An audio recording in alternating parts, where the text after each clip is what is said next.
coming at y'all with a video today. So honestly, I'm gonna be real. I've been like seeing a lot, more like news and hard press on the the new Cold War with China and that whole narrative, everything from the Uyghurs to the authoritarian nature of China and things like that. And I will say off rip, and I like to say this, and I've prefaced this, and this is probably going to be the last time I do this preface because at this point, if you haven't watched my channel, then that's on you. And I'm not going to keep apologizing for pushing back on American imperialism. So this is the last time I'm going to preface this. I do not agree with China's authoritarian nature. I have to say that shit all the fucking time. However, given the long history of colonialism in the West, colonialism upon them from the West, and also given the the very intricate history of our social media platforms, our big tech, Silicon Valley, and their symbiotic nature with American intelligence. I can see why. I still, like I said, I don't agree with it. I can see why they would want to do that, but again, I don't agree with it. That will be the last time I will be prefacing any video I make about China or whatever, because I feel like I shouldn't have to apologize for pushing back on imperialist narratives. If you can't look at look at what I'm saying without calling me like a China shill or some shit, then I don't give a fuck what you have to say if you say that, because I'm not sitting here shilling for China. Like, when I talk about China, I'm not trying to say, oh, we need China to be the dominant power, or we need to completely adopt China's system. I'm looking at how China has consistently kept the United States and the West in check for the last 5-10 years maybe, and how it's on its way to becoming the dominant economic power on the face of the planet. And it's poverty, it's anti-poverty initiatives and how it's lifted millions of people out of poverty. I'm looking at that and saying, what parts of that can we take and implement here in the United States, but not through our government? Because our government is inactive. They're not going to do anything for you. It doesn't matter if you vote for Lauren Boebert or Nina Turner or anything in between. Because as Convo Couch and a lot of other people talk about, and we all fucking know this, but for some reason they get shitted on for it, our elections are rigged. We don't have election integrity in this country. And I know that rubs people the wrong way when they hear that, but people know it's true. Like, everybody knows, like, that's the whole thing about third parties. They're like, oh, well, they're never going to win because the establishment, this, that, and the third. You think the establishment is going to let you get your candidate through your fucking Democratic Party or your Republican Party? Is going to do anything for you? We tried this with the left with AOC, and the right tried it with Donald Trump. And look what happened. It's all the same. So people get, upset with them and call them grifters for telling the truth. Well, guess what? They're telling the truth. But moving into this China story, I want to, that was like a whole separate rant, but moving into this China story though, I want to talk about this. So this is an article by, give me one second to pull it up. So this is an article. It was written by Max Blumenthal. It came out like a while ago, I believe. Yeah, April 30th. Not a while, but a couple months ago. In April 30th. And I thought it was so fascinating. I never got a chance to, I didn't cover it because I didn't read through it all when it first came out. And I finally went back and read through it because I felt I've been seeing relevant things pop up, and I wanted to talk about it. So Xinjiang shakedown. So as we all know, the United States and its allies and its fucking poodles, its pets, its cucks are currently pushing this Uyghur genocide narrative about China, and honestly, and here in America as well. And the reason why I talk about it a lot is because I hear people talk about this a lot on the internet, even people that that I know IRL, my friends, even some of my family, talk about a lot of the propaganda, but specifically about the the Uyghurs and shit like that. But they don't realize that when you agree with what the government is saying, when you agree with what's being said about China, that is complete fabrication, in my opinion, and based upon the facts, it's not only like pushing a pro-war narrative, but it's also hurting the people there, as this article is going to expose, and another article I'm going to be covering today in tandem with this as well. But Xinjiang shakedown. U.S. anti-China lobby cashed in on forced labor campaign that cost Uyghur workers their job. A campaign against supposed forced labor in Xinjiang has forced Uyghur workers out of their jobs while extracting a handsome payout from U.S. apparel company to Uyghur exile groups lobbying against China. So people like Sagar and Jetty, people like Vaush, all of these different from across the political spectrum, and we all know the worst China gators, the Trumpers and the Mike Pompeos and Donald Trump himself of the world, even though Trump has financial ties to China as well as Joe Biden. And Joe Biden, Joe Biden's he called President Xi Jinping a fucking thug during the debates and shit. So I don't get the whole narrative Republicans like to form about Joe Biden being a shield to them, but whatever. Um, a self-described worker rights organization in Washington D.C.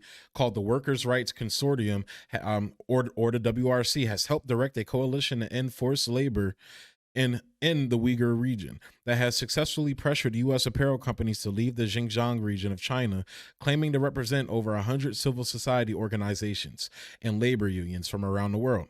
The coalition appears bound together by a shared hostility to China's communist-led party.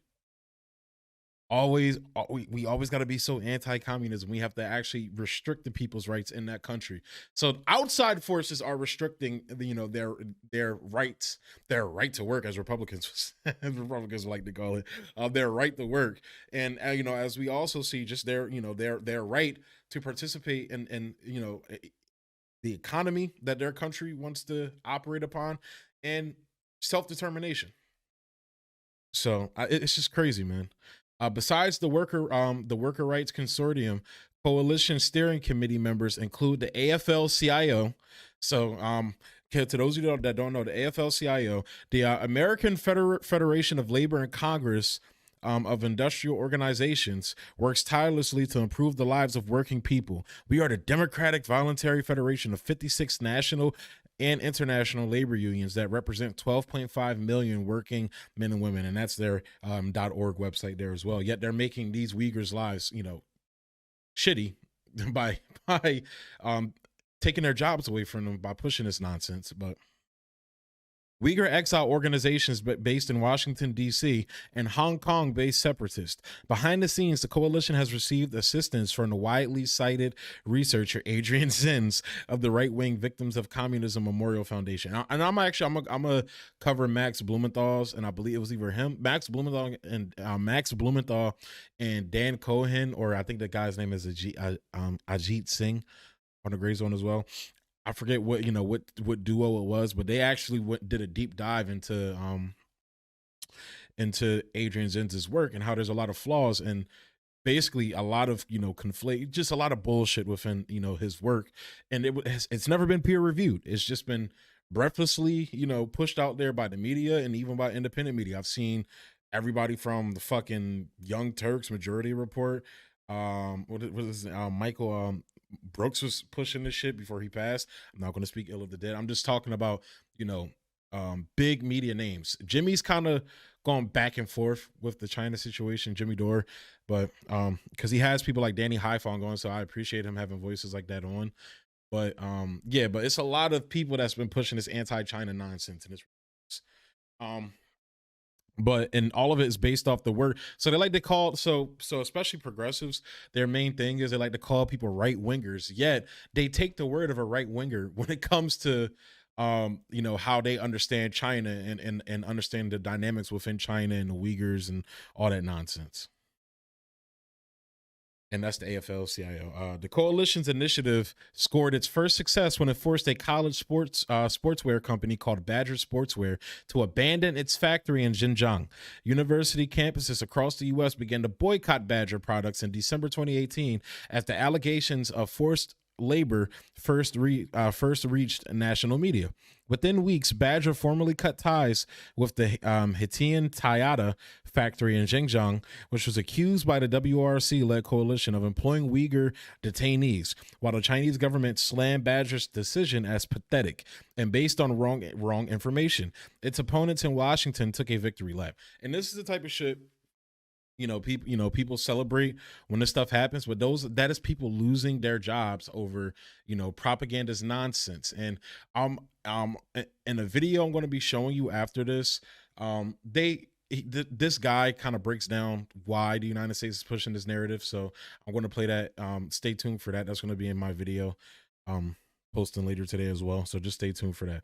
But this like the so-called workers consortium, you're ruining workers' lives right now. That's what you're fucking doing right now, pushing this imperialist nonsense.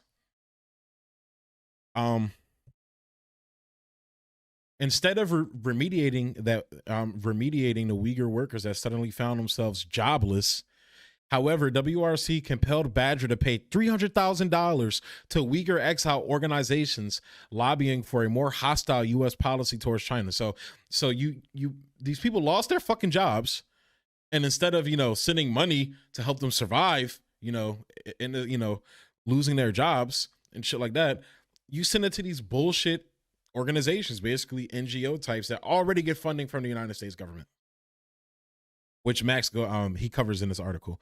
According to WRC documents, those organizations were selected by Human Rights Watch, a billionaire-backed advocacy group that is openly committed to undermining China's government. In internal memos, WRC leadership acknowledged that the payout did not represent proper remediation for a workers' rights perspective. Since the U.S. government initiated its policy of great power competition against China in 2018, it has focused intensely on the resource-rich, strategically located Western Autonomous Region of Xinjiang, the site of China's alleged mistreatment of its Uyghur Muslim population. Determined to undermine China's economic rise, the Trump and Biden administrations have accused Beijing of everything from the mass internment of Uyghurs to coerced sterilization and genocide. And also, basically trying to turn Myanmar into Libya. We're arming right-wing crazies there right now as we speak. So yeah. The charge of forced labor has caused the most material. And hold on, before I continue, they're doing that they're doing all this to disrupt the Belt and Road Initiative, which is basically going to cut, for the most part, cut the West out of international trade, because China is sick of the games that the United States plays. Everything from allowing our financiers and all these corporations to crash the economy, the world, not just the country's economy, the world's economy every 5 to 10 years. They're sick of the sanctions whenever the United States fucking feels like it. When somebody wants to come in and get tough on the country and it happens to be China, they just put sanctions randomly and you can't. They're sick of it. People are like, countries around the world are fucking sick of it. Even our fucking allies. Even our allies. Like the whole situation with the Nord Stream, I think it's called Nord Stream 2 pipeline. I covered that in the video as well. When Trump put the sanctions on it, Biden recently lifted and everything, and that's when Republicans started rushing Biden and everything. But utterly ridiculous. Like, we should not be putting sanctions on anybody. It's not our right to sanction a sovereign nation. But we do worse than that in other fucking countries. The only reason we haven't bombed China like we bombed Syria is because they have nuclear weapons. And people wonder why, North Korea wants to keep their fucking nukes, because as soon as they get rid of them, they're going to topple their fucking government. The charge of forced labor has caused the most material damage, with numerous U.S. clothing companies pledging to boycott factories in Xinjiang and reject cotton sourced from the area. So imagine if this was happening to the United States over a bullshit allegation. If we really want to talk about forced labor, and I think Max covered it in this article. I don't know if I have it in this. Yeah, I don't have it in this one. It's gonna be in the other article I'm covering. But he lists, he talks about the companies that are, or the people pointing the finger at China for this forced labor charge and shit like that. A lot of them are funded by companies that profit off of forced prison labor in the fucking United States. Our vice president in court defended keeping the prison population in California. So they had such a high prison population in California that they wanted to release some, non-violent offenders. Kamala Harris fought to keep them arrested so we can continue to use them as free labor, which is forced fucking labor. And then on top of that, a lot of them are over there fighting the fires for next to nothing. And then when they get out of prison, they can't even take those skills and apply to become a firefighter because it's forbidden for them as felons. So it's like, you want to talk about, if you want to fix forced labor in the world, start here in this country for trying to go to another country. And then on top of that, it's not true. You're ruining these people's lives. You're ruining their livelihood. But that's what we want. That's exactly what we want. Each allegation Washington has leveled against Beijing has relied almost entirely on an echo chamber of sources funded and coordinated by the United States government. This same U.S.-backed network not only supplied the WRC with the basis for its campaign against Badger Sport, it formed the backbone of the supposedly grassroots coalition against forced labor. Indeed, many of the grassroots, and that's a word people like to use a lot and shit like that. Even if you are grassroots, you still can be fucking corrupt. We see that, with Nina Turner and AOC. Now we know AOC takes fucking corporate money. As nobody has still to prove that wrong. She's taking packs from Amazon and Apple and other tech companies. Go check Open Secrets and check my video on it. I covered it.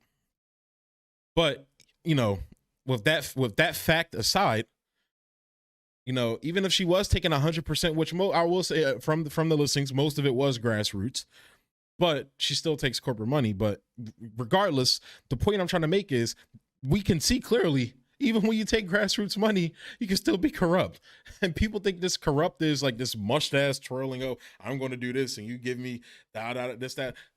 It's not just that. She's going along to get along to, be famous and, have a fucking career and end up getting a pension and shit like that. So like this narrative that people like Kyle Kalinske likes to push about them not being corrupt is complete bullshit, because there's multiple ways to corrupt somebody, not just through, direct, financial means. So that's like just that's a childish and just dumb way to look at that.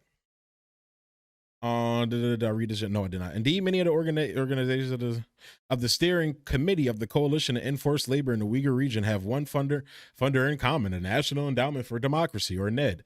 In other words, of one of the NED's founders, the organization was created by the United States government to, quote, do today what was done covertly 25 years ago by the CIA.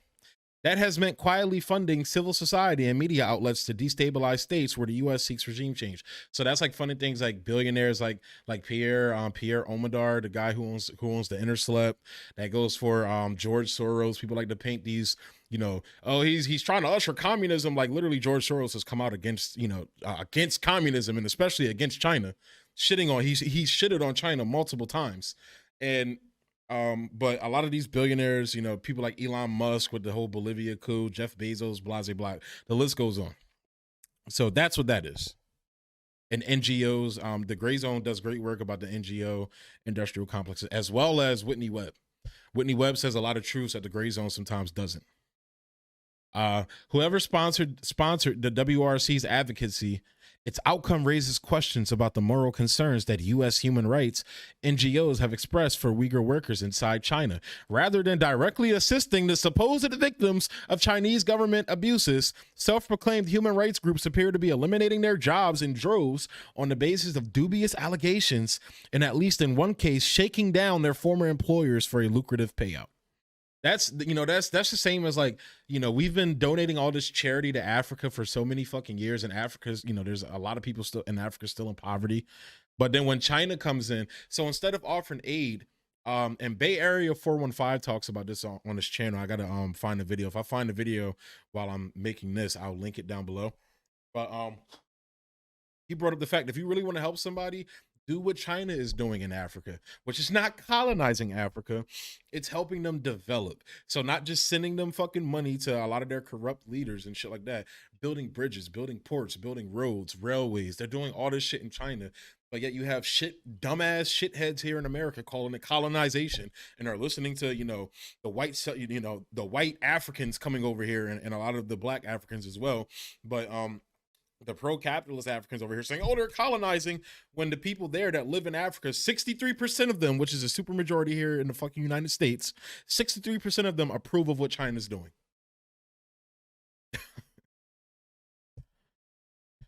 So yeah, so that's the end of that article. Y'all already know how I do my articles. I pick out the things to make my points, but I'll link the full article down below. This is a long article too, so it would have been like a whole hour for me to cover the whole article. But that was the gist of what he talked about in the article. So like I said, I'm gonna link it down below. But this is the bullshit that they do, man. They claim to care about these people while at the same time destroying their, their lives and their means to, exist and make money. Thank God, China has social, I'm sure China has social programs there to help those people while they're unemployed. But it's like, it's insane. You're literally like, you're talking about wanting to help these people, but you're destroying their fucking lives off of a lie, off of bullshit. It's the same thing they do with Cuba. They listen to these, right wing Cubans down in Miami who benefited basically off of basically slavery there, benefited off of slavery.